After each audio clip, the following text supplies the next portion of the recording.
J'ai tendance à penser en fait que l'émotion dans les vins, elle passe quand c'est la nature qui a fait une grosse partie du travail.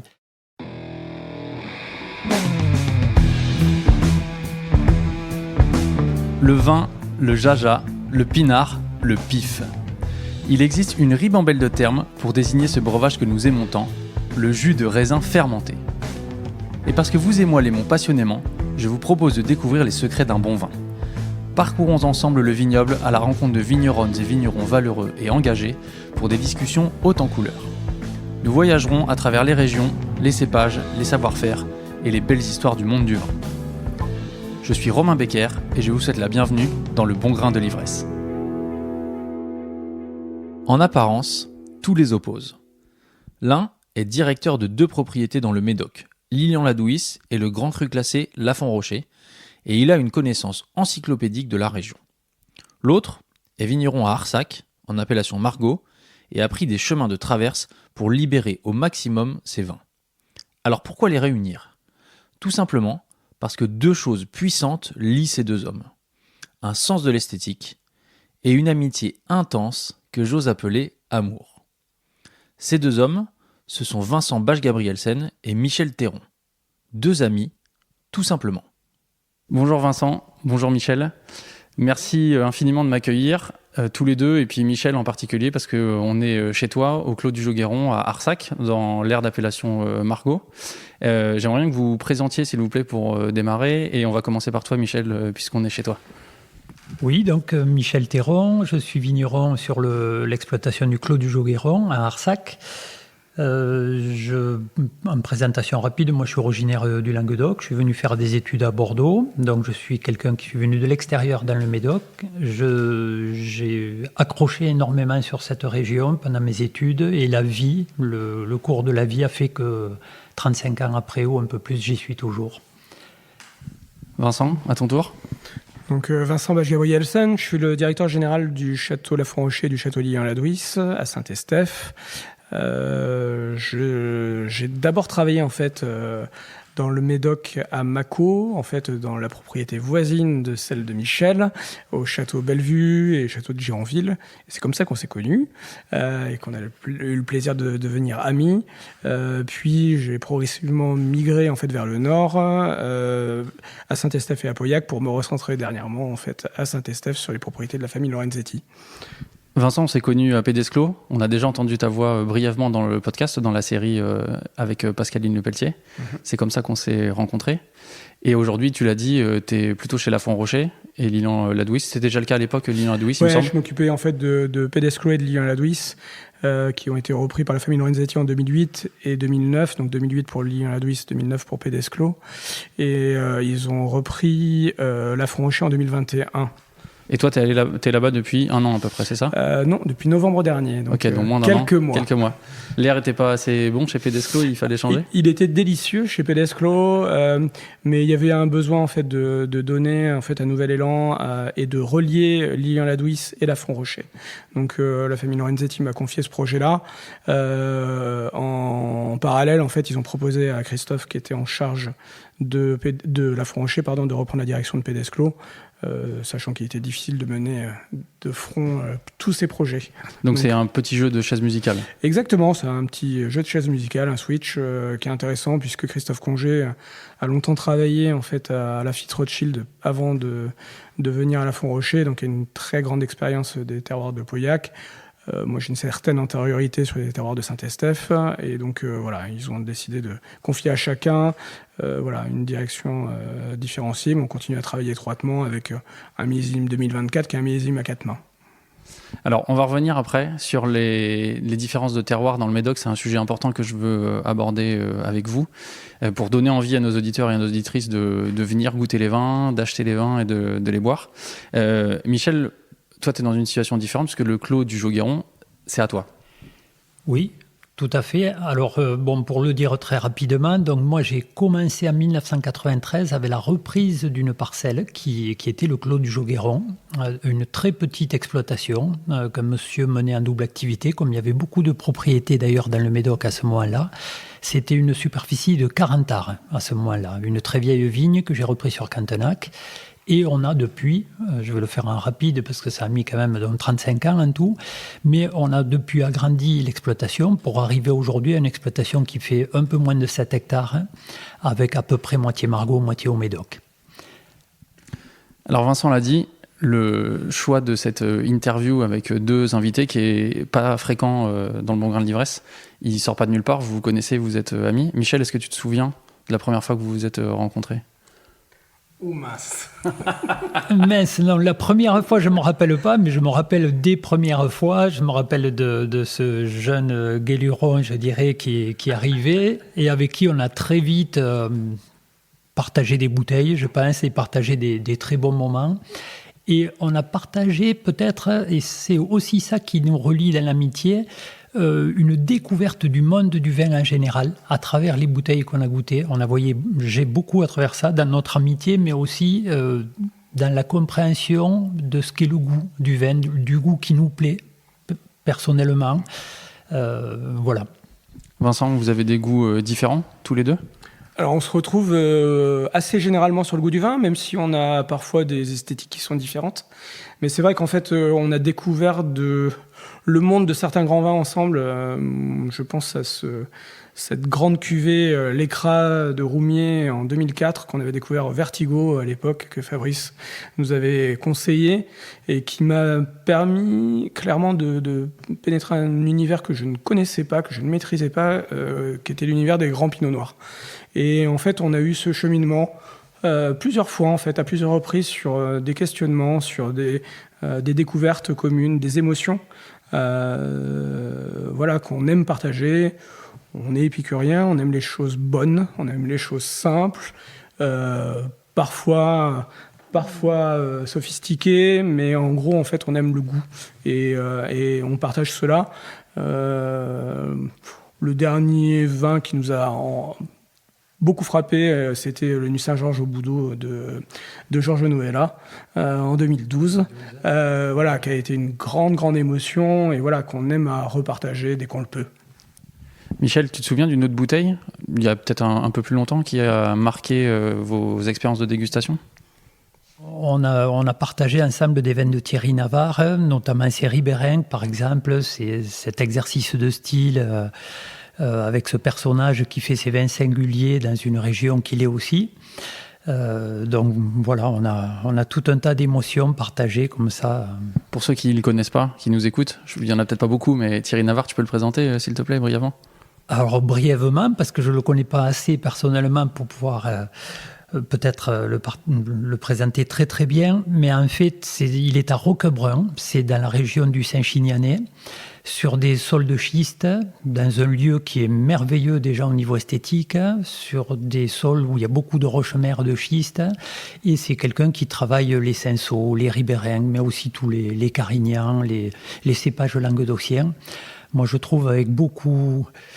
en fait, avec ce que j'aime aller chercher dans les vins, c'est-à-dire trouver une interprétation d'un lieu grâce à l'âme d'un vigneron, quoi. Ça, c'est cette singularité qu'on arrive à trouver dans beaucoup de vins. Et ça fait partie des personnes qui savent le faire à merveille. C'est ce que tu essayes de faire toi aussi, avec le Clos du Jogueron ? Oui, évidemment. Peut-être que dans mes débuts, j'ai un petit peu eu tendance à appliquer ce que j'avais appris, de façon un peu mécanique, et puis plus le goût s'est forgé, c'est pour ça que cette notion de goût de laquelle Vincent parlait tout à l'heure, ce goût qu'on se forme à travers nos dégustations, en fait, c'est aussi ce goût qui nous construit et qui fait qu'on va aller chercher cette esthétique dans les vins. Cette esthétique, encore une fois, non construite par des process, mais plutôt parce qu'on va faire des choix humains, des choix éthiques aussi, qui vont, je crois, signer les vins d'une façon assez particulière. Enfin, je l'espère, dans tous les cas. Et est-ce que tu es satisfait, toi, des vins que tu fais ? Est-ce que tu as l'impression d'avoir atteint ce que tu cherches avec les vins que tu proposes ? Alors, la satisfaction chez un vigneron, moi, je trouve que c'est assez délicat. Moi, je doute tout le temps. Avec le recul, j'ai appris à être heureux de douter, parce que je pense que si on est sûr de soi. Je ne sais pas si on réfléchit encore. Je ne suis pas sûr quand on est sûr qu'on avance encore. Hein. Mais en même temps, donc on est toujours insatisfait quelque part et on doute en permanence, on est inquiet. Chaque millésime, surtout ces années-ci où on est quand même soumis à rude épreuve, où la climatologie et différents éléments nous rendent la tâche encore plus difficile. Donc on a des fois des raisons de douter, on pourra en reparler sans doute sur des éléments, des façons de travailler techniques. Mais j'ai quand même une satisfaction, c'est qu'il soit apprécié ou pas de faire des vins justement qui s'approchent au maximum de ce qui est ma lecture de la liberté d'un vin. C'est quoi ta lecture justement de la liberté d'un vin ? Comme je disais à mes débuts, j'ai eu tendance à pas appliquer des process, mais à avoir l'impression de savoir faire un vin par rapport à ce que j'avais appris dans mes études notamment. Et plus le temps est passé, plus je me suis dirigé vers une lecture plus intuitive, où j'essaie d'être là comme une interprétation du lieu, du terroir donc, et aussi de la climatologie, à travers des cépages et à travers une façon de penser. Le but étant quelque part de ne pas marcher sur la nature. Je crois que plus on laisse des choix à la nature, notamment en n'intervenant pas énormément au niveau, en ne mettant pas de micro-organismes, levures, enzymes, etc., en étant délicat en sulfitage, plus on s'approche de quelque chose qui est une lecture, à mon sens, de la nature et donc une belle interprétation du lieu, avec évidemment toutes les difficultés que ça comporte. Et c'est là où des fois il y a des écueils qui font que c'est pas abouti, que j'ai du chemin encore à faire sur la précision de mes vins dans ce domaine-là. Ce que je comprends en filigrane, c'est que le style de tes vins, il a changé les 35 dernières années. Vincent, est-ce que tu peux nous décrire ce qui a changé dans le style des vins de Michel, s'il te plaît ? Alors, c'est intéressant ça. Moi, j'ai connu Michel avec son premier millésime, c'était le millésime 1999. Et toute une série en fait de 99 à 2003, puisqu'on a commencé à se connaître à partir de 2002-2003, donc avec cette lecture-là. Quelques millésimes pas mal. 99, 2001, c'était des jolis millésimes. Exactement. 2003 en fait. Un peu chaud, mais il y avait de la maturité. Il y avait de la maturité, mais en fait, Michel avait déjà une approche où il essayait de générer de la fraîcheur. Et c'était le débat, les premiers débats techniques qu'on a eus sur la gestion de la fraîcheur, la gestion de l'acidité par rapport à la maturité phénolique. En fait, qu'est-ce qu'on va rechercher dans un choix de date de récolte ? C'était vraiment un sujet. Moi, c'était mes premières vinifications dans le Médoc, 2003. Et globalement, en fait, c'était un grand questionnement sur ce décalage entre une maturité technologique et une maturité phénolique. Et globalement, à l'époque, j'avais une attention très particulière sur la qualité de la matière tannique et son parfait aboutissement, quitte à en oublier en fait l'équilibre de fraîcheur qu'on pouvait avoir. Michel avait déjà une approche qui était un petit peu pour moi la maturation de son projet sur ses vins en fait. À partir de la fin des années 2000, début des années 2010, où là, en fait, il y avait cette notion, en fait, d'une certaine rupture avec une recherche, en fait, de densité, une recherche de maturité, pour aller vers la fraîcheur absolue. Et donc, en fait, quitte à avoir un écueil ou un caractère qui était reconnu parfois comme un écueil, qui était un caractère végétal. Et en fait, Michel en fait n'a jamais eu peur de cela. Et en fait, ce qu'on voit, c'est qu'au fur et à mesure, il y a eu une évolution dans les pratiques. Et en fait, la fraîcheur et le végétal en fait font partie intégrante d'un végétal noble, avec une dynamique dans les vins qui se retrouve désormais en fait et de plus en plus de manière précise. J'aime beaucoup son millésime 2019 pour un caractère en fait qui me rappelle un compromis entre plus qu'un compromis en fait une synthèse entre ses premiers vins et ses vins en fait plus récents avec une certaine densité, une certaine fraîcheur qui sont pour moi une synthèse assez intéressante de l'évolution en fait de son esthétique du vin. La question, Oui, vas-y Michel, je t'en prie. Alors, moi, je trouve que c'est assez intéressant de rebondir là-dessus. Moi, je voudrais rappeler que mon origine non médocaine a fait que j'ai rencontré un médoc. En fait, moi, en 1988, je suis arrivé dans le Médoc. J'avais jamais bu de Bordeaux de ma vie. Et les premiers médocs que j'ai goûtés, donc on parle des années 80, c'est dans les années 80, les années 70, et j'ai le souvenir de vins d'équilibre plus que les vins qu'on a fait dans les dernières décennies. Je veux dire par là qu'on n'avait pas la même recherche de maturité à ce moment-là. Et ça, c'est quelque chose que j'ai gardé en mémoire. Je me suis dit qu'on était une région, particulièrement la rive gauche, avec la présence de beaucoup de Cabernet sur les graves, qui peut permettre de conserver des vins d'équilibre. L'adéquation sol-climat permet ça. Ça m'a paru assez important. Et dans ma lecture des choses, j'ai toujours tenu à avoir des ramassages de raisins assez précoces et tout pour essayer de garder cet équilibre. Tu évoques le Cabernet Sauvignon parce que par rapport au Merlot, qui est le cépage le plus répandu à Bordeaux, c'est un cépage qui offre davantage d'acidité notamment.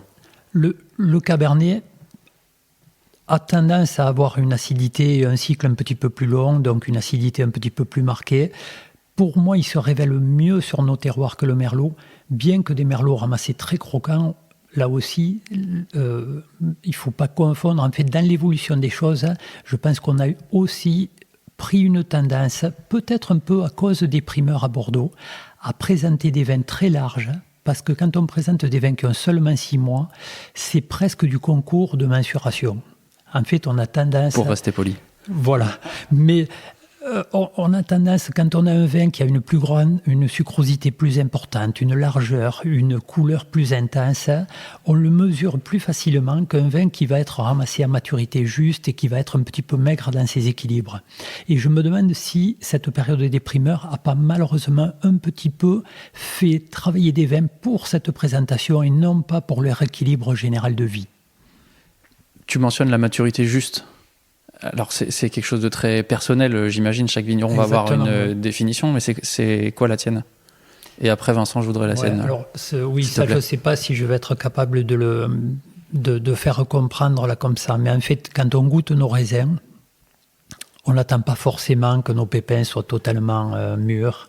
On prend le risque d'avoir des notions végétales, légèrement végétales. Les premières années, moi, je crois qu'un peu de végétal, aller chercher même des amers, c'est quelque chose dans l'équilibre du vin à table qui va être sur le registre de la fraîcheur et ça me paraît intéressant. C'est pas ramasser en sous-maturité, il faut atteindre une certaine maturité évidemment. Mais souvent quand on atteint la maturité que le végétal nous amène, que les pieds de vigne nous amènent, de nos jours on a tendance à la dépasser. Si les conditions climatiques nous permettent de ramasser 10 jours, 15 jours, 3 semaines plus tard, on a tendance à pousser les maturités. Et là, pour moi, le seuil, c'est de ne pas passer de maturité à surmaturité, parce que je crois qu'on assoit un peu les vins, on a tendance à perdre un peu en peps, en fraîcheur et en style aromatique, en fraîcheur aromatique aussi, je pense. Donc, tu as un petit peu anticipé ma question, mais l'idée, vraiment pour conserver de la fraîcheur, c'est de récolter plus tôt que les autres, globalement, c'est ça ? Ou en tout cas, c'est d'être dans des lieux qui te permettent de gérer un petit peu mieux cette montée en sucre. Voilà, plus tôt que les autres, c'est difficile, parce que si un jour les autres se mettent à ramasser plus tôt, il ne faut pas être toujours plus tôt. Hein. Le but, c'est vraiment de... Oui, ma question est mal posée, oui, c'est de lire au mieux quand on estime que nos raisins ont un équilibre suffisamment mûr, suffisamment aromatique, mais sans forcément aller chercher le débordement de maturité, quoi. Vincent, c'est quoi pour toi la maturité juste ? Quand est-ce que, on va dire à Pédesclos, parce que c'est là que tu as l'expérience, en tout cas les dernières années, mais quand tu étais à Pédesclos et quand tu seras là 2025 pour la vendange à la Font-Rocher, quand est-ce que tu vas te dire « Ok, c'est mûr, il faut y aller ». En gros, en fait, c'est toute une question d'évolution esthétique. Je rejoins Michel sur le côté, en fait... il y a eu une course un peu à l'échalote à un moment, c'était celui qui récoltait en dernier qui avait raison, entre guillemets en fait, ou qui paraissait avoir raison, et on avait toujours la satisfaction de dire en fait j'ai terminé en dernier, etc. Parce que en fait on était dans une époque où globalement les maturités n'étaient pas atteintes systématiquement, étaient parfois marquées par des tanins un petit peu agressifs ou un petit peu de végétal, qui est devenu un peu la bête noire du vinificateur. Tu parles de quelle époque là ? C'était les années 2000. Clairement, en fait, 2000, il y a un point de bascule assez important, je pense, post-2005, post-2009-2010, où on commence à se poser des vraies questions sur la notion en fait, de maturité, de complétude des vins. 2003 et 2005 ont amené beaucoup de questions sur le côté, en fait, aller chercher une maturité, de la concentration, des vins d'équilibre. On a parfois cherché une concentration dans les vins qui est allée au-delà du raisonnable pour aboutir à quelque chose. Effectivement, il y avait le côté notion de maturité, notion de concentration des vins en tanins, en polyphénol. Et en bois aussi. En bois aussi. Forcément, en fait, plus tu avais des vins concentrés, plus le bois était nécessaire pour les accompagner. Excuse-moi de te couper, c'est ce que certains appellent l'époque Parker, avec les vins qui étaient, certains disent étaient faits pour plaire à ce critique qui faisait un peu la pluie et le beau temps. Il était fait pour plaire, en fait, à une appétence du marché. Et Bordeaux a toujours été sensible à l'évolution du marché. Et je pense que tous les vignobles l'ont été, puisque en fait, à un moment, il faut trouver sa cible. On fait du vin pour une esthétique, mais on fait du vin surtout et d'abord pour le vendre. Donc après, à l'intérieur de ça, il faut que en fait, chacun des vins ait une personnalité propre et puisse incarner en fait un lieu et une esthétique. Et globalement, en fait, cette évolution a été assez marquée avec des avertissements entre guillemets de trop de déséquilibre en fait quand on commence à regoûter les vins en se disant ça aurait dû être grand et puis c'est un peu déséquilibré, c'est un peu sec, ça a vu un petit peu trop d'oxygène pendant l'élevage ou on est allé chercher de la matière qui amène en fait à un potentiel déséquilibre. Et globalement il y a eu un premier questionnement là sur ces fins des années 2000 et avec de plus en plus en fait de questionnements à partir de 2015-2016 qui me semble intéressant. Et à partir de là, en fait, il y a eu on est arrivé en fait avec le réchauffement climatique et l'effet d'une atteinte de la maturité sur quasi toutes les parcelles en fait exploitées à Bordeaux, du choix. Et non pas on va le plus loin parce qu'on essaye d'atteindre la maturité ultime, mais en fait, on va choisir la date de récolte. Et choisir en fait la date de récolte, c'est plus complexe. Parce que, comme disait Michel, en fait, aboutir à plus 2, plus 3, plus 4 semaines, et puis se dire, j'ai fait le bout du bout, et c'est parfait, tout va bien, et être sur un choix esthétique, en fait, de raisin, transposer, en fait, un raisin dans un vin, on a des capacités, hein, mais parfois, en fait, il faut plus que l'imaginer, quoi. Juste pour mettre un petit peu de contexte, pour être sûr que tout le monde a ça en tête, Bordeaux, donc c'est une région de climat océanique et c'est globalement une région qui, d'une certaine manière, a profité du changement climatique, au moins de la hausse des températures moyennes. Aujourd'hui, comme tu l'as dit, la question de la maturité, elle se pose plus, ou quasiment plus, peut-être l'année dernière, en 2024, à certains endroits, mais globalement, on se demande plus si les cabernets ils vont mûrir. C'était pas le cas dans les années 60, 70 et avant. Dans les années 70, il y a eu beaucoup de millésimes très moyens, pour pas dire plus, voilà, avec clairement, dans le Médoc, des cabernets Sauvignon qui n'arrivaient pas à maturité, qu'on vendangeait avec des arômes assez verts, voilà. Et ça, à partir des années 90 et surtout des années 2000, ça a changé. Donc aujourd'hui, c'est beaucoup plus simple d'avoir notamment des cabernets Sauvignon mûrs. Le pendant, c'est que parfois on a aussi des merlots très, très mûrs, voire un peu confits. Et c'est tout l'enjeu en fait de la lutte ou de l'accompagnement en fait du changement climatique, hein, puisqu'en fait on a une capacité à lutter, mais on est obligé de le subir également. Et globalement en fait on a la chance d'avoir un arsenal en fait de différents cépages en fait à Bordeaux et effectivement petit à petit sur des terroirs très précoces, très maigres, proscrire petit à petit le merlot pour aller vers le cabernet franc ou le cabernet sauvignon qui sont beaucoup plus tardifs et qui ont des cycles plus longs et qui me semblent intéressants, ou alors chercher en fait des maturités plus courtes en fait avec comme disait Michel des merlots croquants. Et en fait c'est vraiment cette définition et ce besoin en fait d'avoir un équilibre d'une maturité de tanin atteinte alors qui va correspondre à chaque vinificateur. Hein. Certains vont chercher en fait une certaine accroche ou un amer, par exemple, en fait sur des matières et en fait ne pas le redouter. D'autres vont vouloir aboutir à des choses plus polies. Mais dans l'ensemble, je pense qu'il y a un travail intéressant en fait de Bordeaux sur la question en fait d'équilibre et de fraîcheur. Qui en fait, on voit que la maturité a évolué, donc les vinifications évoluent et l'élevage évolue à Bordeaux. On avait des vins en fait qui nécessitaient beaucoup d'oxygène, des soutirages très fréquents. Parce qu'il y avait beaucoup de tanins et beaucoup de densité, notamment. Alors, en fait, il y avait besoin des tanins qui étaient assez réactifs, qui avaient besoin de bois neuf et d'oxygène en fait pour se lier et se polymériser et se dompter. On voit que la qualité des raisins maintenant qu'on arrive à récolter de manière systématique ne nécessite pas en fait d'avoir en fait ce polissage, ce travail d'élevage qui est très réputé à Bordeaux. En fait, voilà, Bordeaux, on a toujours eu cette capacité à élever et à être assez bon dans ce registre-là, mais on a peut-être mis du temps à s'adapter à cette nouvelle matière première qui est arrivée du fait de l'évolution climatique. Ouais, je pense qu'il y a peut-être un point qu'il faut souligner aussi, qui est en parallèle en fait de tout ce que vient de dire Vincent. Dans cette même période pendant laquelle on a pris conscience peut-être d'une réflexion sur la maturité et sur l'équilibre. Alors l'équilibre, moi je veux juste préciser que pendant un moment on a fait un peu du muscle et l'équilibre c'est l'élégance, c'est la finesse et ça peut être ça à Bordeaux beaucoup, particulièrement dans le Médoc. Encore une fois. Mais en plus de cette réflexion, il s'est passé un autre phénomène qui est crucial, qui est très très important pour moi à Bordeaux. C'est que dans cette période, il y a eu un changement énorme sur la perception de nos sols et de la vie de nos sols.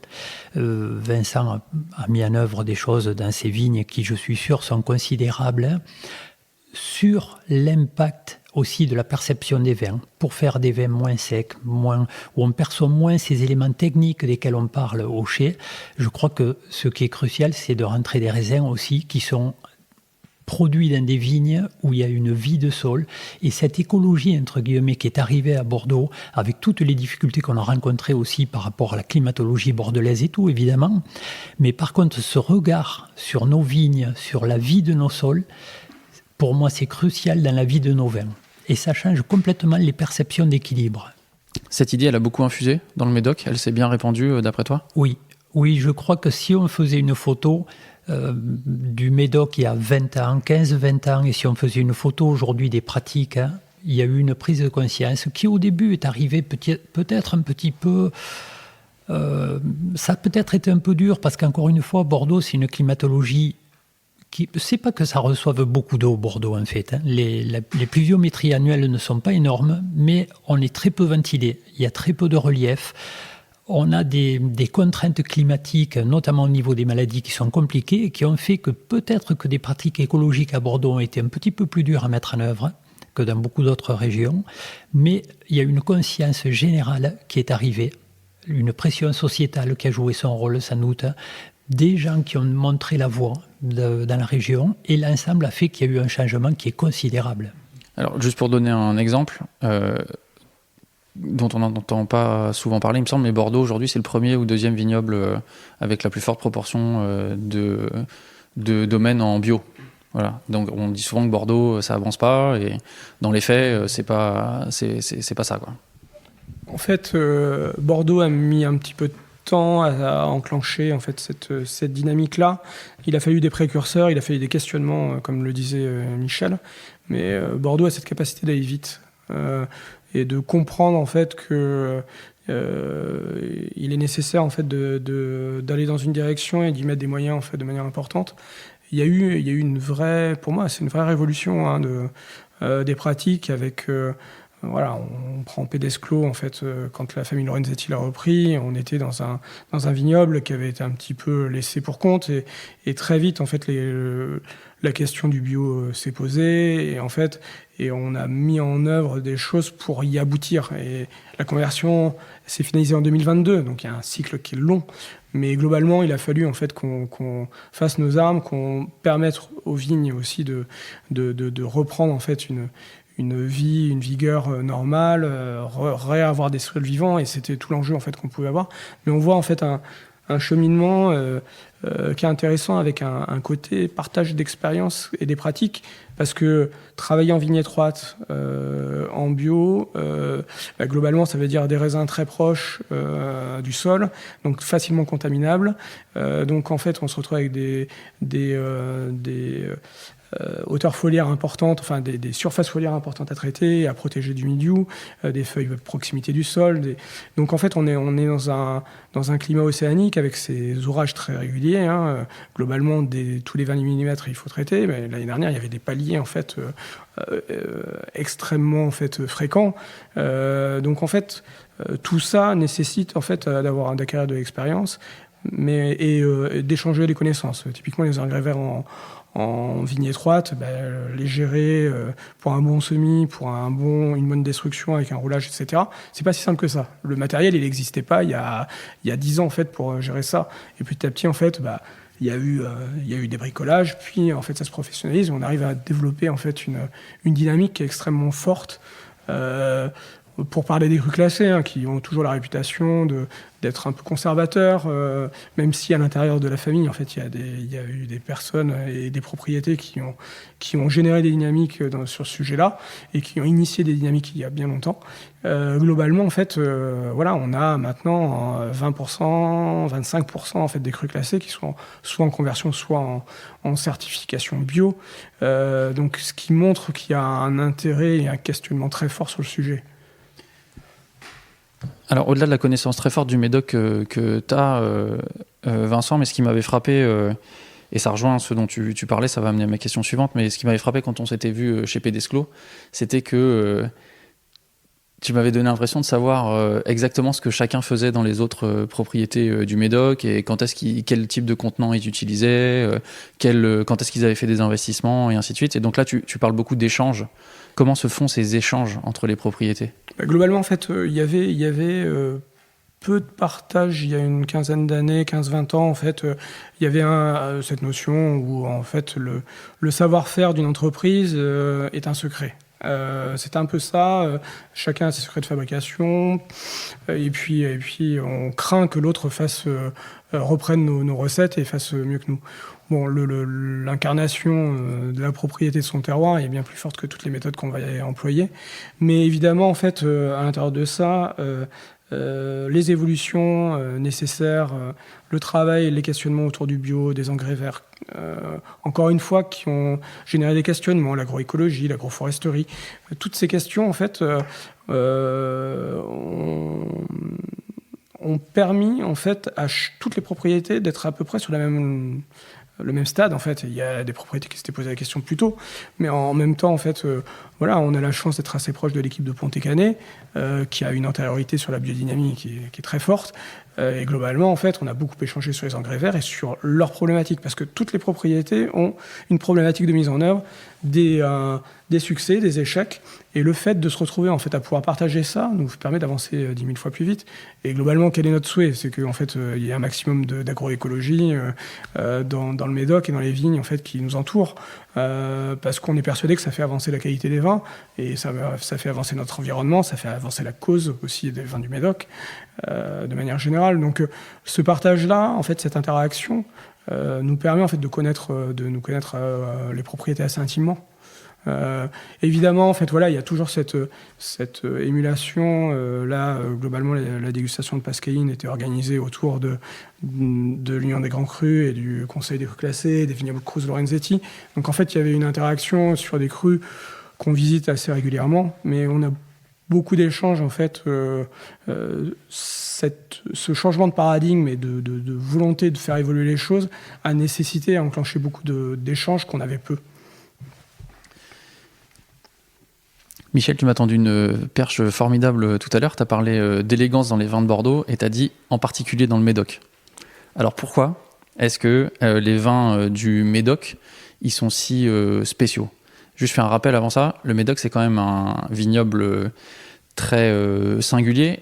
Il y a 300 ans, c'était des marais, concrètement. Et on a asséché les marais pour avoir de la terre arable disponible, et on a construit un vignoble à cet endroit-là. Et aujourd'hui, ça fait partie des vins qui sont internationalement reconnus pour leur qualité. Alors, qu'est-ce qu'il y a de si particulier dans le Médoc ? Ça va être dur pour moi de répondre. Je suis pas un expert des terroirs, mais en fait, pour moi, il y a une adéquation qui est assez formidable entre le Cabernet Sauvignon notamment et ces sols justement qui ont été drainés, mais qui sont, une fois drainés, sont naturellement drainants. Ces sols acides de graves sableuses, font des vins qui pour moi peuvent être très élégants. Et souvent, je dis justement qu'on a tendance à voir dans le Médoc le Cabernet bulldozer, parce qu'on peut effectivement faire des Cabernets sur lesquels on va extraire beaucoup, pour sortir des paramètres justement mesurables. Mais si on laisse la liberté à des jolis raisins de Cabernet de faire des macérations plus délicates, on peut toucher à vraiment beaucoup d'équilibre et d'excellence pour moi. Alors, quand je dis que les vins sont particulièrement élégants dans le Médoc, je pense qu'il y a beaucoup de gens dans d'autres régions qui vont se dire il n'y a pas que dans le Médoc, bien évidemment. Mais voilà, on a cette harmonie cépage-terroir qui peut faire des vins très très élégants, très fins, très équilibrés. Alors, on a coutume de dire que dans le Médoc, il y a plusieurs villages qui sont reconnus pour la qualité et leur style, le style de leur vin. Pauillac, Saint-Estèphe, Saint-Julien, Margaux, pour ceux où on trouve des grands crus classés. Il y a aussi Listrac et Moulis. Toi, tu connais bien Margaux. Margaux, c'est souvent décrit comme les vins justement élégants, avec un style aérien. Déjà, est-ce que tu es d'accord avec cette description ? Et à ton avis, pourquoi est-ce que particulièrement à Margaux, on a ce style de vin qui est produit ? Alors personnellement, j'en fais le constat. La relation absolue avec le terroir, je ne sais pas la faire, si ce n'est que je sais lire le nombre de terrasses, en fait, de dépôts de graves qui se sont faites. C'est des quartz, des quartzites emmenés par d'énormes flux d'eau venant des Pyrénées, en fait, qui ont fait ces dépôts. Et il y a un nombre de terrasses de superposition, en fait, de dépôts très important sur Margaux. Ça nous rend des sols particulièrement facile pour cultiver la vigne et pour atteindre ces objectifs justement d'élégance à mon avis. Donc je fais la relation entre les deux, mais je constate effectivement que quand on fait l'effort de faire attention à nos raisins, sur Margaux on peut faire des vins très délicats. Pourquoi c'est particulièrement facile, la culture de la vigne ? Du fait de ces dépôts importants de gravier, c'est ça qui constitue le substrat en fait qui facilite cette élégance pour moi. Ça peut manquer quelquefois d'argile dans certains lieux, dans certains terroirs de Margaux, et peut-être un petit peu de profondeur, mais par contre au niveau élégance, ça facilite les choses grandement, quoi.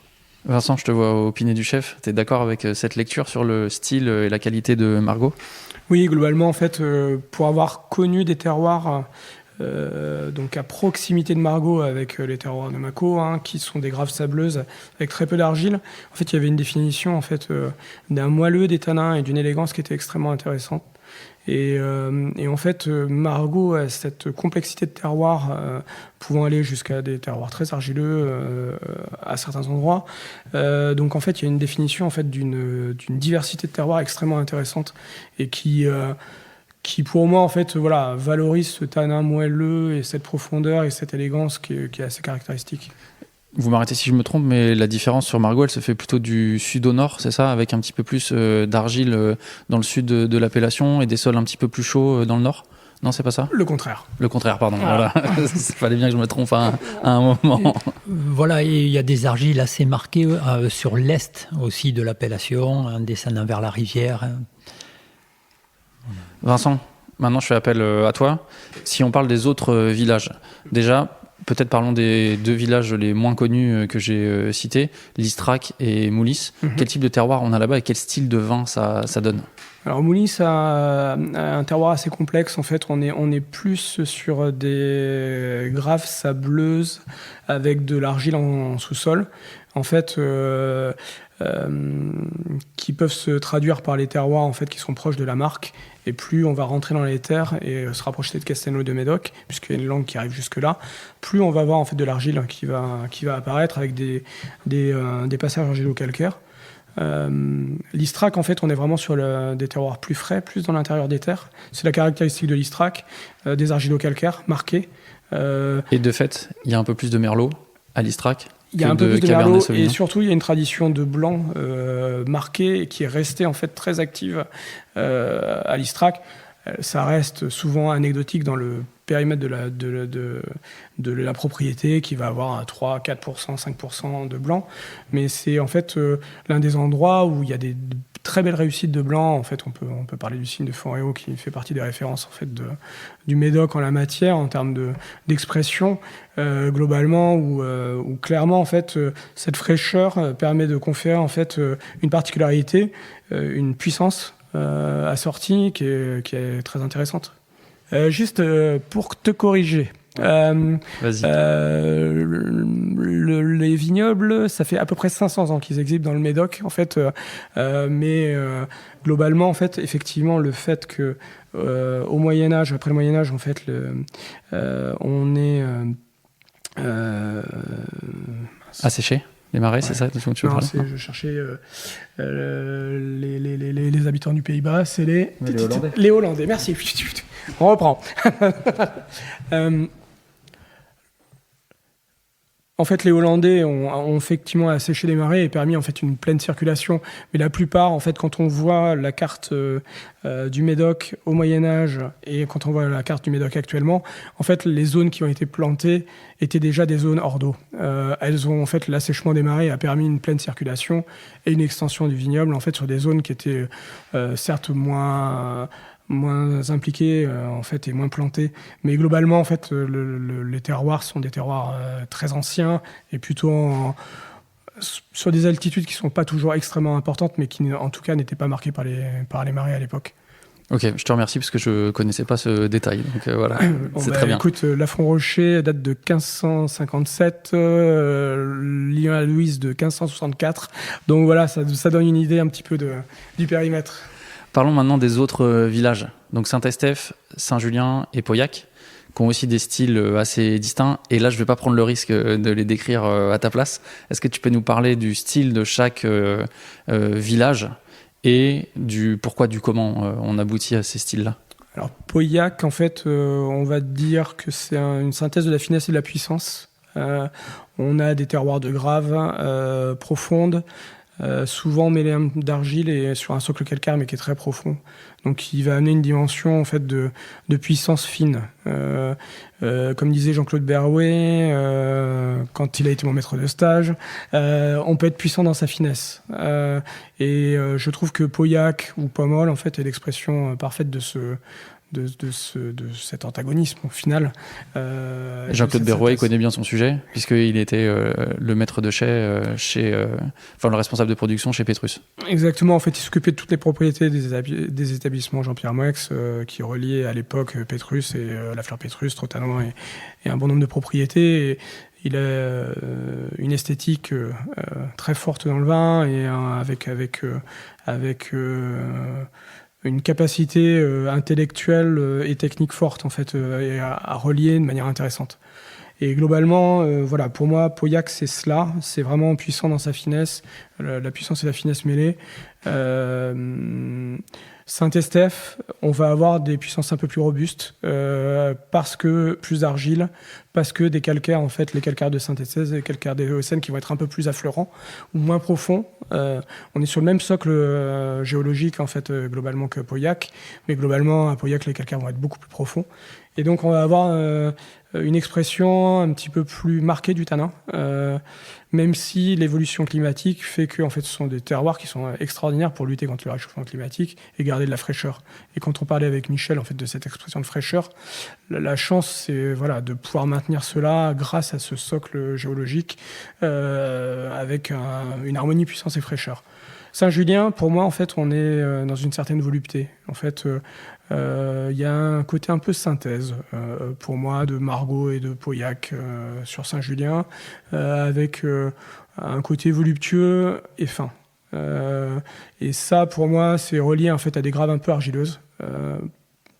Pour moi, le calcaire est pas ou peu présent en fait sur ces terroirs-là, mais je les connais moins bien, donc je vais pas dire de bêtises, mais globalement en fait il y a des graves argileuses avec une profondeur d'enracinement qui est favorisée, qui va donner en fait voilà un côté très délicat et très ouvert, avec une certaine volupté, clairement. Quand on s'était vu chez Pédesclos, il y avait 3 propriétés qui m'avaient marqué, qui sont à Saint-Julien, par le style des vins, enfin que j'avais beaucoup apprécié. Et il se trouve que hier, quand on a fait la dégustation hier matin, ça m'a aussi marqué, les 3 mêmes. C'est Léoville-Barton, Langoa-Barton et Braner-du-Cru. Je trouve qu'ils font des vins... alors, ils sont tous les 3 à Saint-Julien. Ils font et les 3, je trouve qu'ils font des vins, comme tu le dis, assez voluptueux, mais aussi assez légers et aériens. D'après toi, est-ce que c'est le terroir qui fait ça chez eux, ou est-ce que c'est plutôt leur manière de travailler ? Il y a les deux. Il y a forcément les deux. En fait, le terroir, les vins sont le reflet du terroir et de la main de l'homme et de son choix. Et il y a une esthétique pour la famille Barton qui a toujours été de rechercher une certaine fraîcheur. Avec typiquement en fait sur 2003 ils avaient été parmi les premiers à récolter, et quand on goûte leur 2003 maintenant, en fait en particulier de Léoville-Barton, il y a un équilibre qui est remarquable.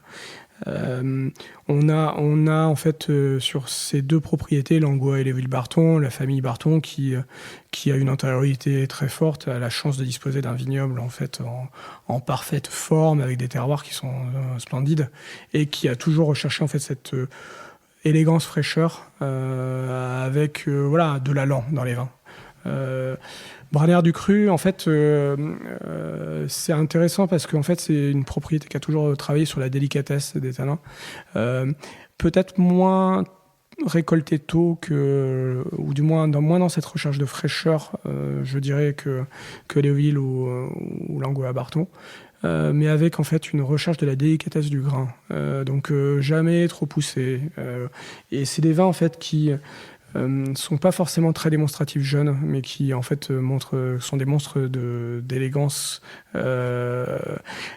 dès qu'ils prennent un peu d'âge. Donc en fait et là on dégustait les 2023 hier, donc c'est pour dire qu'en fait que ce style de vin devient la norme esthétique, ou du moins le but esthétique de beaucoup de propriétés. Alors toi, tu es chez Lafon Rocher principalement, enfin depuis peu. Oui. Qu'est-ce que tu as comme atout dans ta manche pour faire des grands vins dans cette propriété ?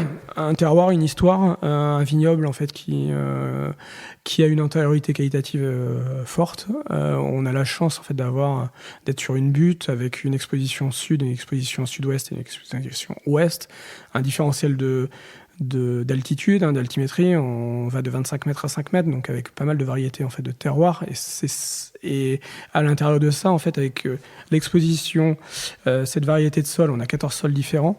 Globalement en fait on a pas mal d'éléments dans notre main pour amener en fait puissance et fraîcheur. Et la caractéristique de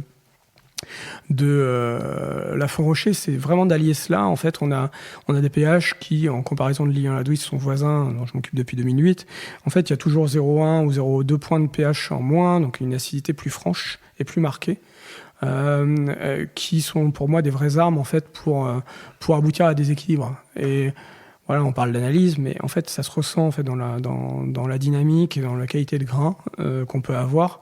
Je suis persuadé qu'on peut encore lui amener une dimension supplémentaire en travaillant encore la définition et la classe de la finale.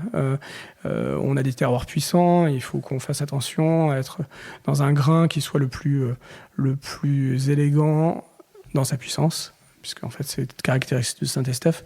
Et donc c'est un peu l'enjeu qu'on a en fait sur Lafon Rocher. Il y a déjà eu un travail en fait qui a été entrepris par Christophe et son équipe depuis 2022.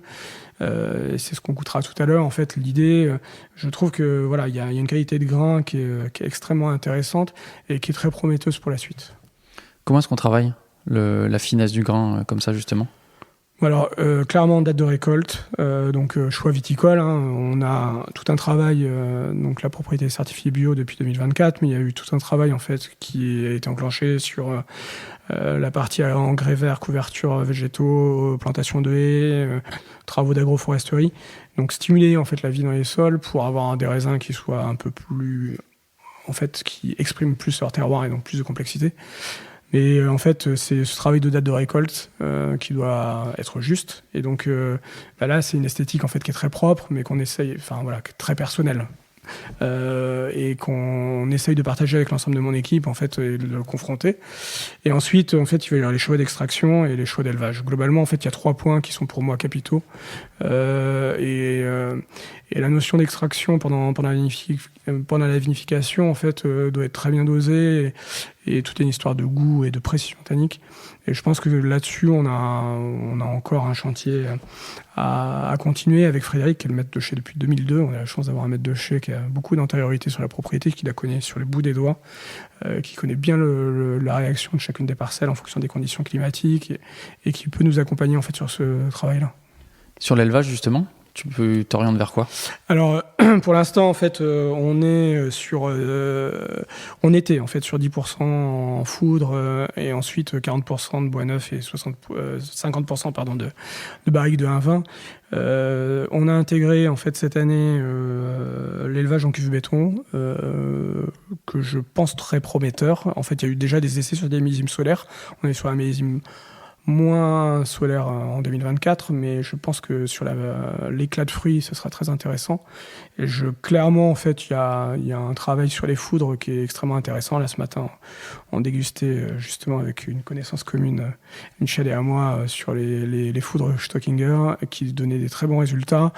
Et pour moi, il y a un déploiement intéressant sur ce type de contenant qui amène des équilibres de révélation de fruits, d'élevage. Élever, pour moi, c'est faire grandir les vins. Donc, il faut trouver en fait le point d'appui et le réglage parfait. Et nos vins évoluent tous les ans. Le réglage parfait, c'est un questionnement permanent. Et on n'a jamais la solution ultime. Mais globalement, en fait, pour moi, c'est vraiment les axes sur lesquels on doit travailler. Nos vins ont quand même besoin de bois. Clairement, en fait, on ne peut pas se dire en fait, qu'on fait 100% béton.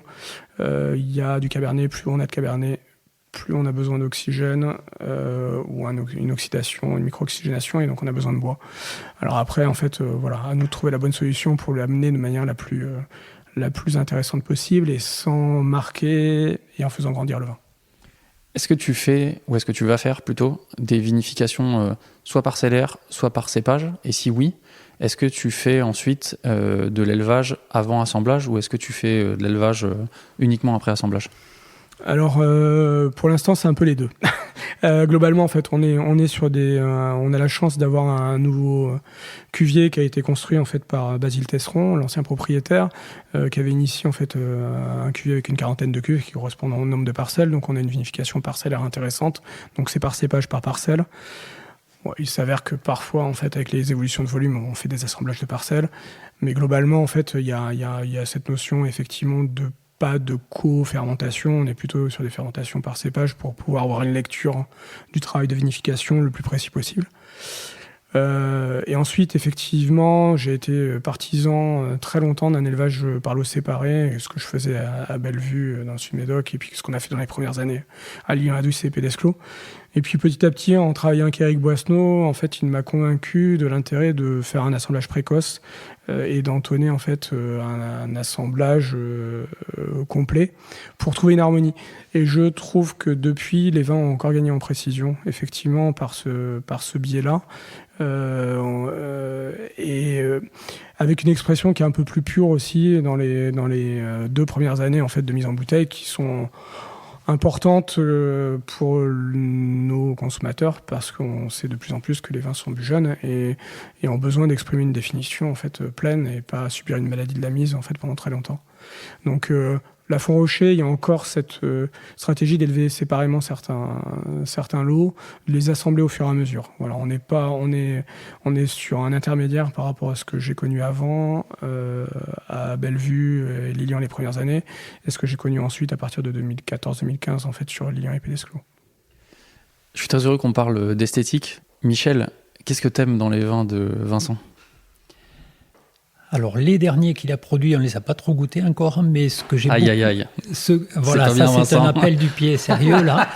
Mais non, ce que j'apprécie dans sa façon de lire justement les vins, c'est sa grande capacité à évoluer. Et depuis quelques années, le travail qui a été fait sur les sols, mais aussi sur cette compréhension de la maturité, ces ajustements, moi je trouve que ça donne des vins qui ont beaucoup plus de jus qu'il y a quelques années, où vraiment la perception du raisin dans les vins est arrivée, et ça me paraît très important. Les notions de finesse, il en a parlé, il les intègre, et je trouve que ça c'est bien.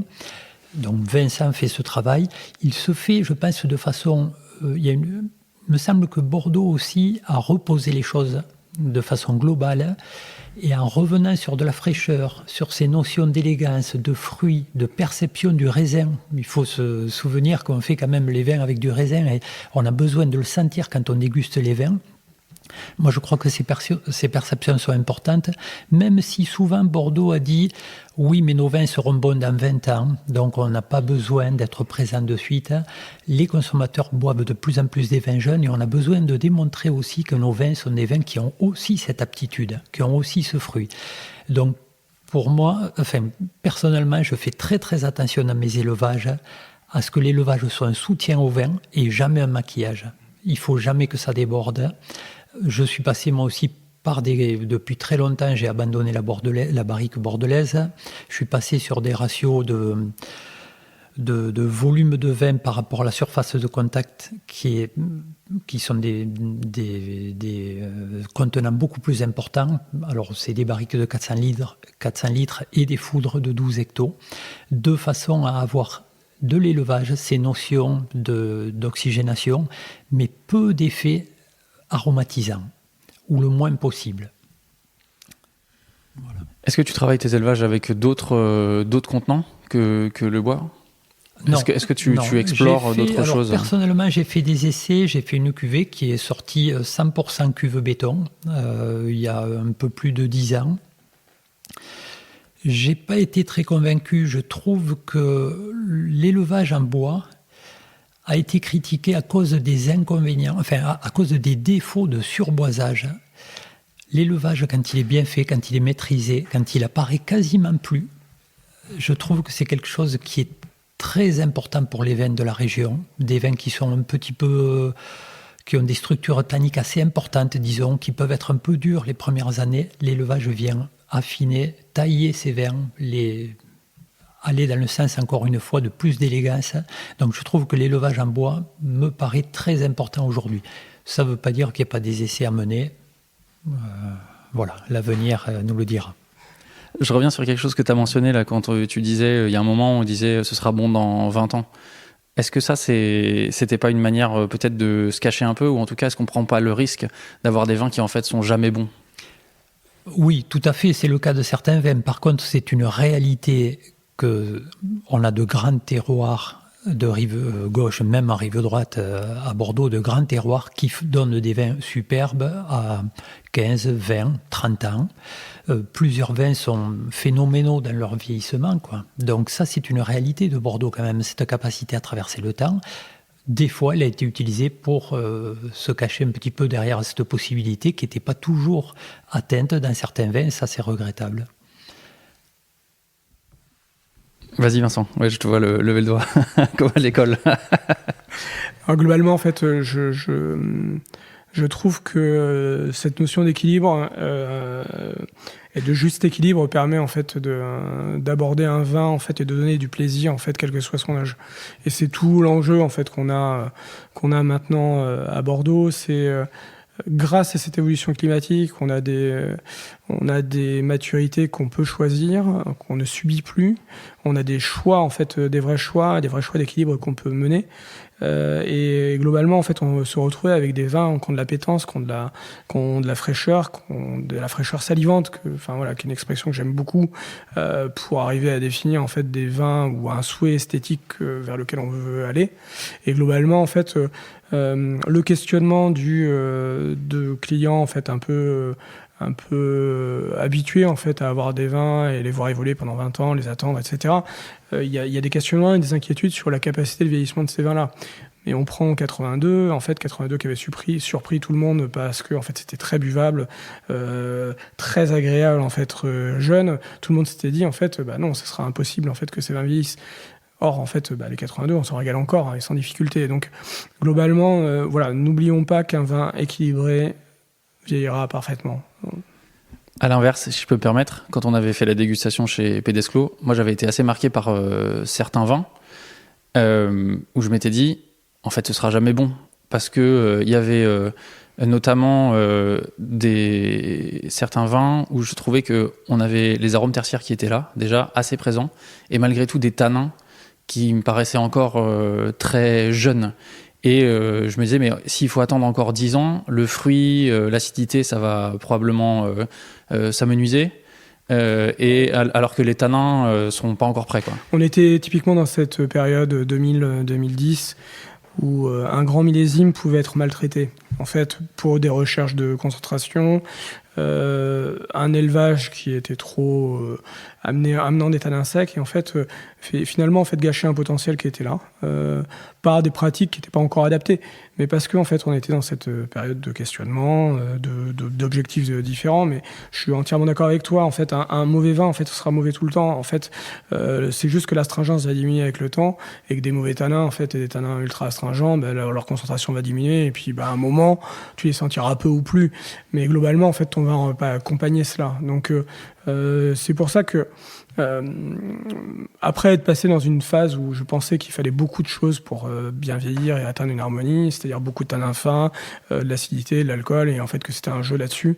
En fait, cette notion en fait de concentration, finalement en fait, elle est dépassée par l'équilibre obtenu. Et en fait, tout l'enjeu, et c'est tout le travail qu'on a fait à Pédesclos, où on avait une esthétique qu'on essayait de vraiment travailler sur l'axe de la finesse parce qu'on était persuadé que c'était ce qui représentait le mieux notre vin et notre terroir. Globalement, on a mis du temps en fait à la construire et à la faire comprendre parce que les gens voulaient en fait avaient cette image de Pauillac, de vin très structuré, avec des tanins plus granuleux et qu'on offrait quelque chose de différent.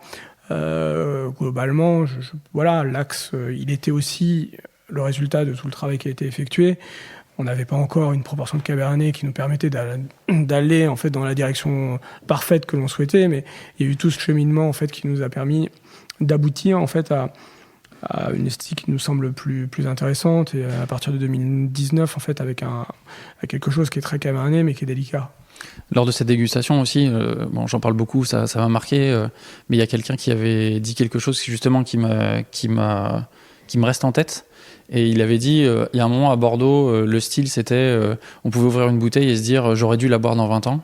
Et maintenant on est passé à un style où ce qu'on veut c'est que les consommateurs ils se disent ok, j'aurais pu la boire dans 20 ans mais en fait c'était quand même bon aujourd'hui. Je crois que c'était moi.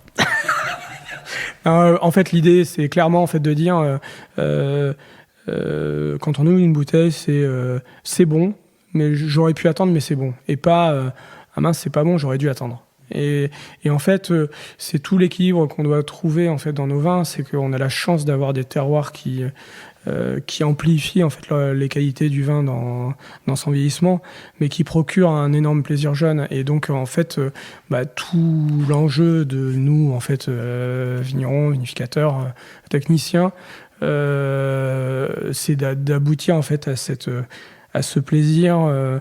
Qui correspondent en fait à la date de consommation en fait de nos vins. Et en fait, voilà, les gens ne gardent plus les vins, ont de moins en moins de moyens de conservation. Donc effectivement, en fait, un vin est acheté et bu. Et aux États-Unis, je crois que c'est la stat, c'est dans 1h30 après le maximum, enfin en moyenne après l'achat. Donc en fait, on est dans un système où il faut accompagner ça pour avoir la meilleure définition et l'expression de notre terroir. Sans surjouer, sans s'oublier, mais en tout cas en fait en répondant à ce besoin-là qui est j'ai envie de prendre du plaisir et j'ai envie de découvrir un lieu, une pâte, un lieu, une esthétique. Ouais, il y a une stat qui dit que 50% des vins achetés sont bu dans la semaine qui vient et 95% dans l'année qui suit, quoi. Voilà. Et ça va être de plus en plus le cas parce qu'en fait globalement ce délai va se restreindre de manière forte, et à mon avis il vaut mieux boire une bouteille dans la semaine qui vient plutôt que de la garder dans des moins bonnes conditions. Donc en fait voilà, les caves des grands-parents ça n'existe plus en fait dans les maisons, donc en fait il faut vivre les armoires à vin, mais il faut avoir des grandes armoires à vin quand on consomme un peu du vin comme nous. Michel, qu'est-ce qui vous lie professionnellement, tous les deux ? Professionnellement, partage ses passions, on échange un petit peu, mais ce qui nous lie le plus, c'est amicalement. C'est le partage justement de notre passion commune pour le goût, comme disait Vincent au début. Alors évidemment, la boucle avec le travail, elle se fait vite aussi, mais voilà, bon, c'est plus cette passion commune du goût en général, du goût des bonnes bouteilles, du goût d'une bonne cuisine. Voilà, on fait beaucoup d'efforts pour ça, pour partager souvent ça. Sur la partie professionnelle, qu'est-ce que Vincent il fait, notamment dans la production de vin, qui t'inspire ou que tu voudrais mettre en place ici ? Alors, moi j'apprends chez Vincent peut-être un petit peu de choses plus carrées que ce que je fais moi. Et en même temps, j'espère lui faire regarder un côté libre aussi. Je vais rebondir là-dessus un peu justement pour dire, parce que quand on parlait, là, ces derniers moments, on a beaucoup parlé de construction un peu des vins par rapport à des marchés. Moi, il y a quelque chose qui me paraît vraiment crucial. Aujourd'hui, dans le monde du vin, il faut vraiment comprendre que plus on s'efface dans la technique, plus on écoute en fait la nature, plus encore une fois, on a la capacité à ce que notre vin donne un message qui va être un message que nos papilles vont comprendre plus facilement. J'ai tendance à penser en fait que l'émotion dans les vins, elle passe quand c'est la nature qui a fait une grosse partie du travail. Si on passe dessus et qu'on a tendance à trop fabriquer, on va construire un produit. On va peut-être faire quelque chose de, encore une fois, très facile à lire, qui correspond à des codes, mais on va perdre un petit peu de cette âme, de ces notions d'évidence, en fait, dans les vins. Donc, ça, c'est important pour moi de préciser ça, et je veux dire à travers ça, qu'en fait, s'effacer, c'est pas ne rien faire. C'est très compliqué de s'effacer. Plus on laisse les choix à la nature, plus on prend le risque d'avoir des dérapages, notamment microbiaux et tout. C'est une des grandes... un des thèmes très compliqués pour moi, justement, d'avoir des vins suffisamment carrés, suffisamment purs et à la fois totalement libres. Donc ça, je ne sais pas si c'est un débat qui est facile à entendre, mais voilà, ça c'est un élément très important. J'espère inspirer Vincent à ce niveau-là, comme il m'inspire et qu'il m'apprend une droiture dans d'autres sens. Voilà, on mutualise nos façons de voir les choses. Bon Vincent, je te retourne la question du coup. Qu'est-ce que tu apprends ou qu'est-ce qui t'inspire chez Michel ? Moi, plein de choses. En fait, globalement, ce qui est intéressant, c'est qu'on a eu des visions assez contrastées. En fait, Michel et moi, sur la méthode, et qu'on se rejoigne dans l'esthétique finale. En fait, c'est ça qui est extrêmement intéressant.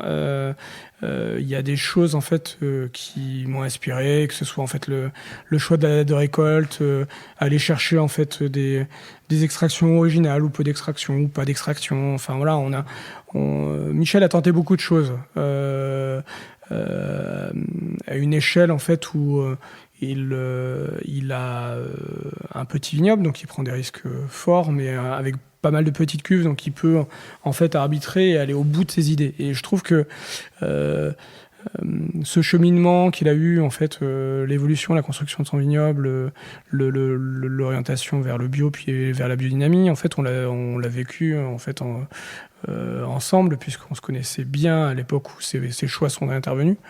Et on échangeait beaucoup sur les risques que ça impliquait, mais sur les apports, et voilà, et avec pas mal de questions qui ont pas toujours de réponse, hein, d'ailleurs. Et globalement, en fait, voilà, Michel a des partis pris qui sont forts, qui sont puissants. Il était en fait sur un élevage 100% bois neuf à un moment. Il a fait évoluer les choses, mais il est toujours sur un 100% bois, qui est pas forcément en fait la norme actuelle, avec pas mal de recherches d'autres choses. Il a tenté du 100% béton. Enfin voilà, il y a des choix très entiers. Michel est très entier, on va dire. Et forcément, c'est inspirant parce que d'une part, en fait, il a réussi en fait à aboutir à une esthétique propre, à aboutir à une reconnaissance de ses vins en fait par ses pairs et par une dimension en fait de réussite sur une identité forte globalement auprès de ses clients, de ses consommateurs, de ses partenaires.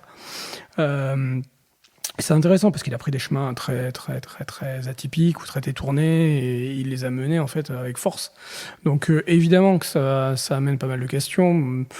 Voilà, moi j'ai été de l'école comme Michel quand il a débuté. J'ai des écoles très très interventionnistes, très très à construire. Je le suis de moins en moins.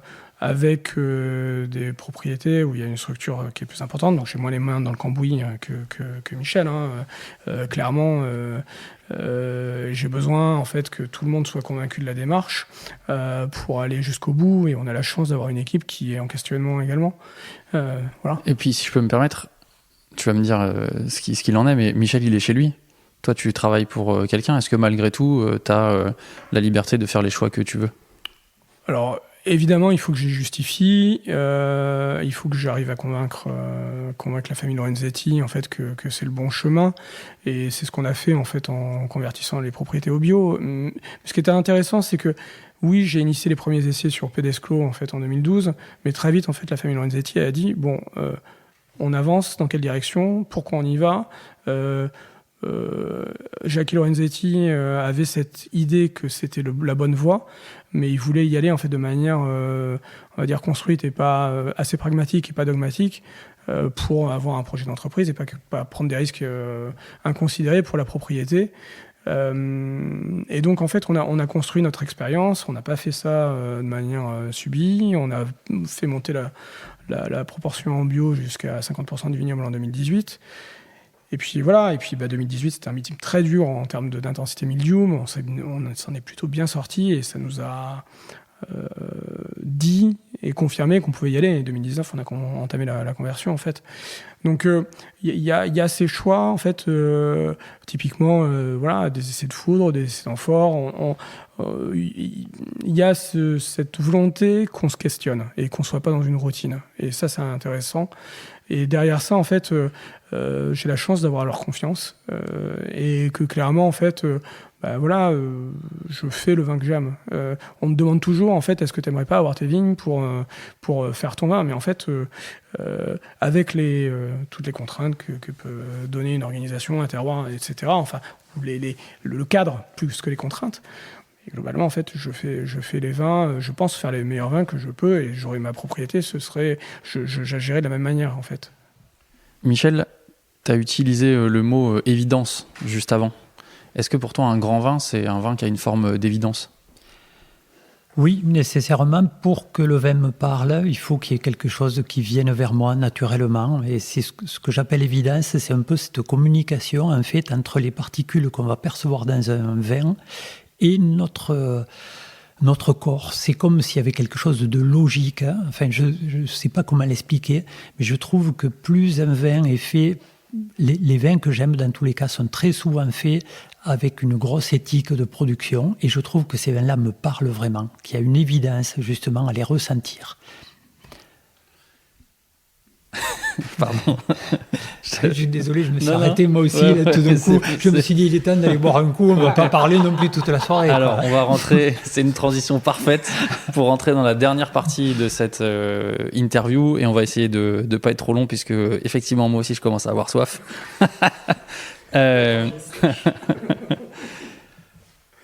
Un des fils rouges de mon voyage à Bordeaux ici, c'est d'essayer de comprendre pourquoi Bordeaux est dans une situation économique si compliquée en ce moment. Alors, est-ce qu'il y a quelque chose de pourri dans le royaume de Bordeaux en ce moment ? Alors, moi, déjà, je pense qu'il n'y a pas que Bordeaux qui est dans une situation délicate. Je pense qu'on a vraiment, il y a des paramètres généraux de déconsommation, de changement de génération, de changement de mode de vie, qui font que le volume de vin qui se consommait il y a quelques décennies ne se consomme plus. Donc, il y a forcément des adaptations à faire. Par rapport à ce climat général, plus un climat mondial qu'on connaît qui n'est pas facile, Bordeaux a en plus une traversée d'une période délicate dans son image. Peut-être encore une fois, Bordeaux, on a dit au début que Bordeaux avait été lent des fois à réagir. C'est une grosse machine. C'est une très grosse machine qui des fois vit un peu en vase clos. Moi je dis est un peu sourde à l'avancée, aux évolutions du monde.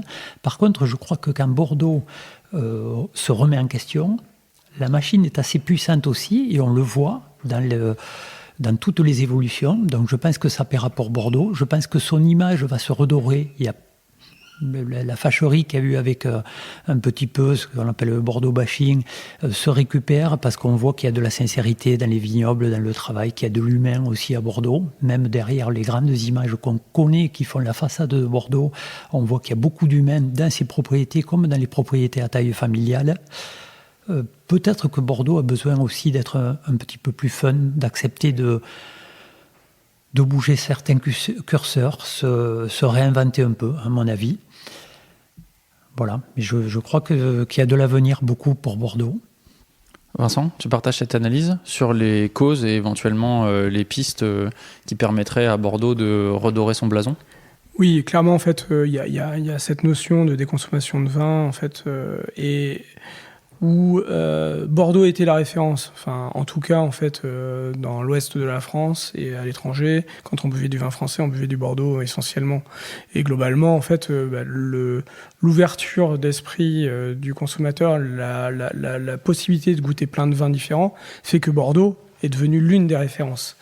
Et puis, petit à petit, effectivement, la référence de conserver au dîner familial ou au déjeuner familial, en fait, ça a été plus le but de faire découvrir autre chose. Et la découverte était plus importante que la référence. Et là-dessus, en fait, Bordeaux ayant ce statut de référence, la découverte a été oubliée.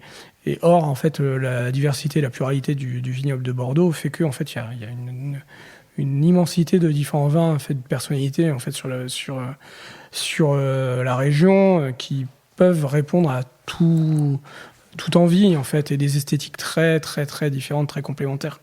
Donc on est face à une situation compliquée parce qu'elle est générale.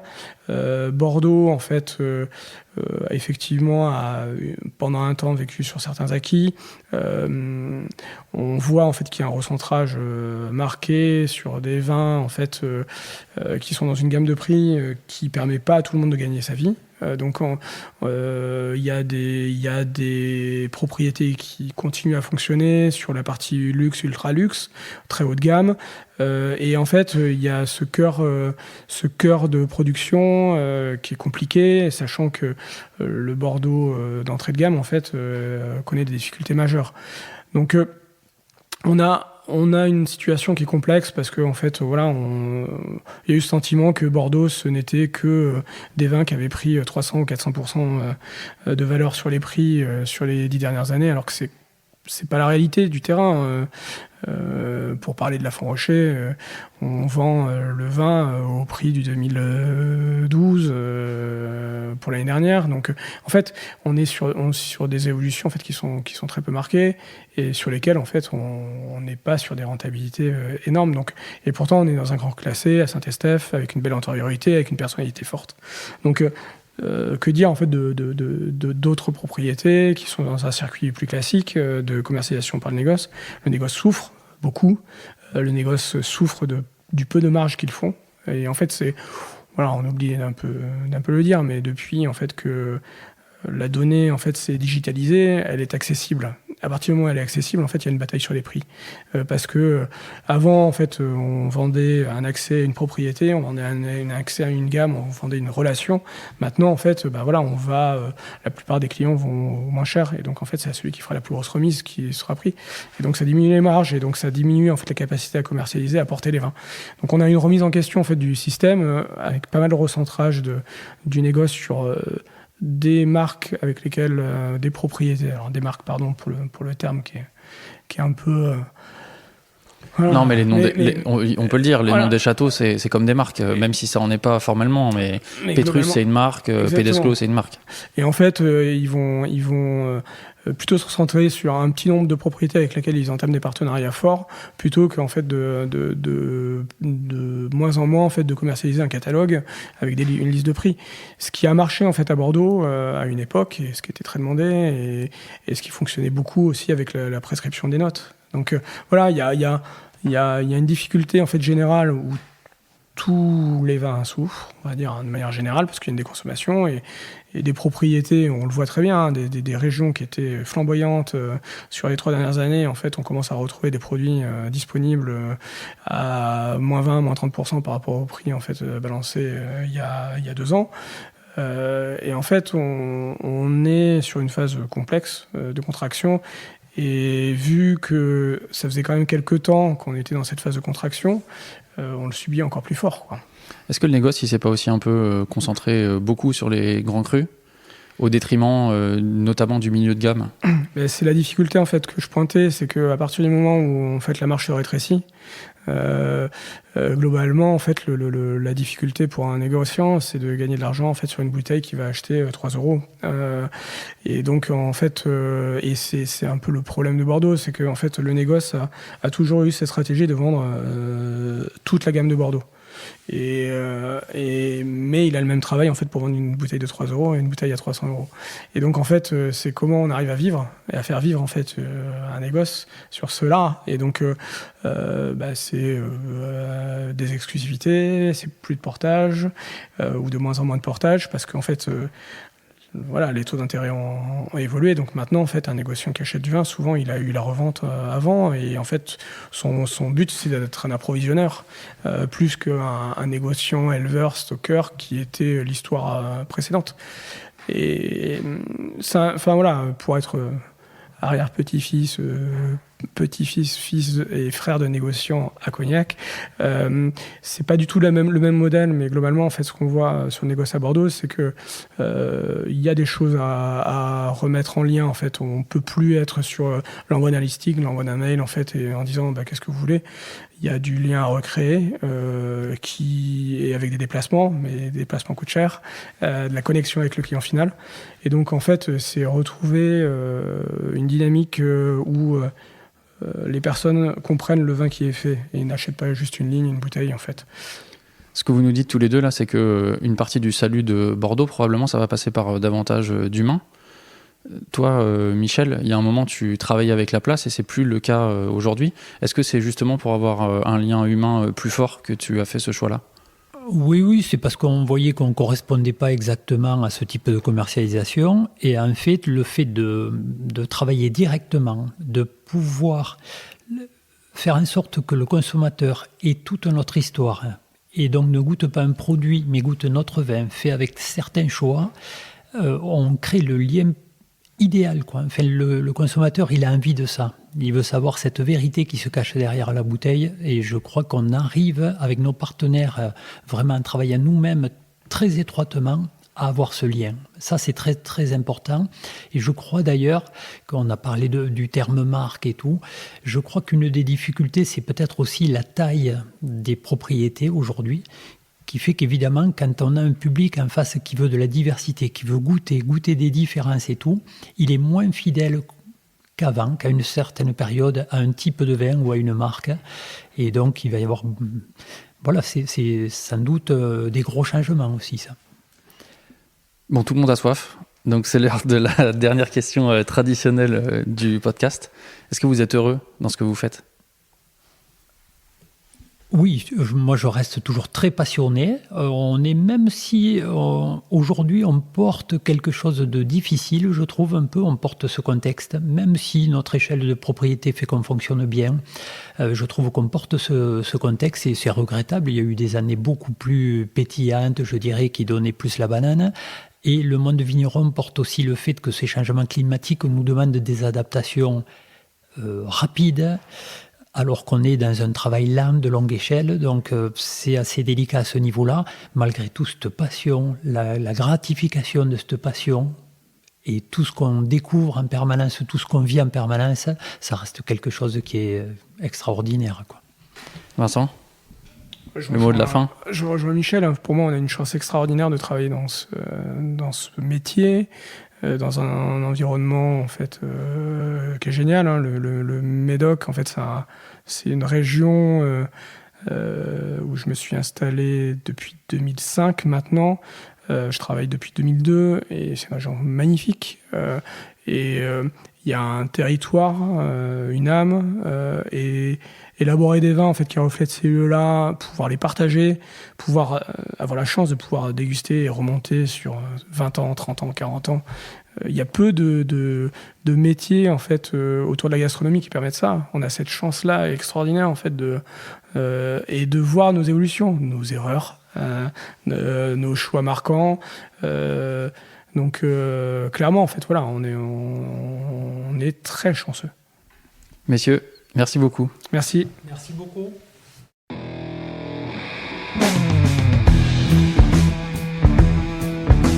Chers auditeurs, chères auditrices, cette discussion fut enregistrée au printemps 2025 et j'ai encore des frissons en la réécoutant. J'ai été épaté par la connexion entre Vincent et Michel. Une complicité touchante et rare. Il fallait voir leurs yeux briller et entendre les rires hors micro. Un vrai bonheur. Vincent, Michel, merci à tous les deux pour votre formidable accueil et ce moment plein de joie. Je suis Romain Becker et vous écoutez Le Bon Grain de l'Ivresse bien sûr. Je suis ravi d'avoir réalisé cet épisode pour vous, chers auditeurs et chères auditrices. Au montage et au mixage, c'était Emmanuel Nappet. Emmanuel Doré s'est occupé du générique original et le logo a été réalisé par Léna Mazilu. On se retrouve très vite pour de nouvelles aventures viticoles. D'ici là, éclatez-vous et buvez bon!